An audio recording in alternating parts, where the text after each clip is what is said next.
Welcome back to the Burrow, my beautiful philosophians. I'm Critter, your resident overthinking gremlin, and today we're staring once again into the existential void, aka part 4 of 10 of our Press Start to Detach series.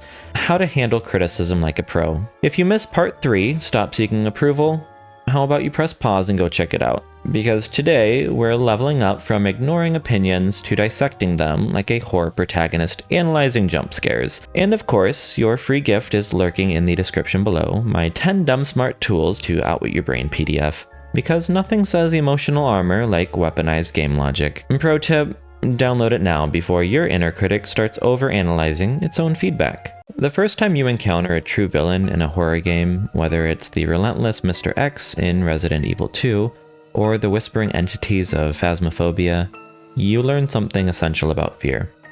It thrives on your hesitation. The same is true of criticism in the real world.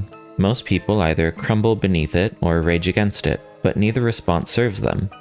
Horror and suspense games, with their merciless feedback loops and psychological tension, teach a better way.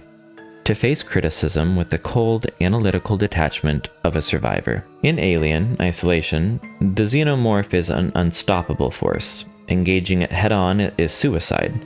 The only way to survive is to recognize when to hide, when to run, and when to stand your ground. Criticism operates the same way. Not every piece of feedback deserves a response.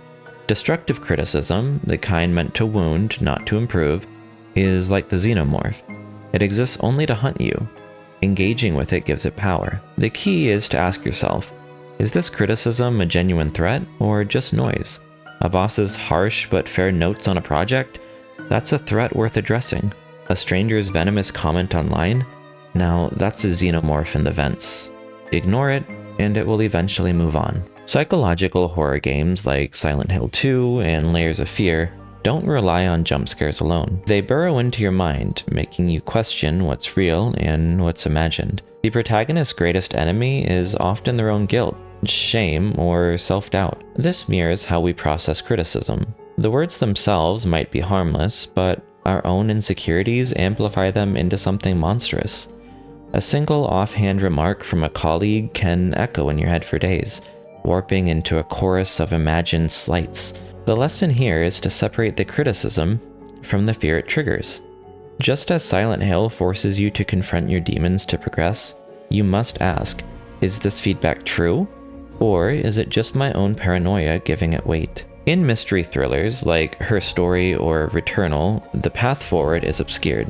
Clues are fragmented, and the narrative refuses to hand you easy answers.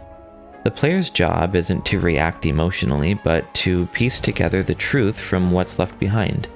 Criticism is the same. Rarely is it delivered perfectly. It must be vague, emotionally charged, or wrapped in someone else's frustrations. Your task isn't to take it at face value, but to dissect it. What is the core issue here?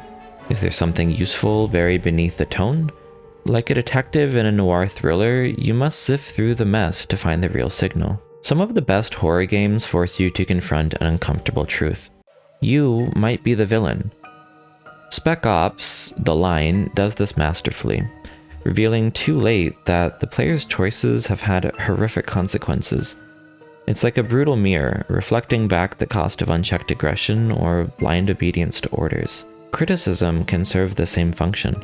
The hardest feedback to hear is the kind that forces you to acknowledge your own flaws. But, like Spec Ops, the real horror isn't the revelation, it's in refusing to face it.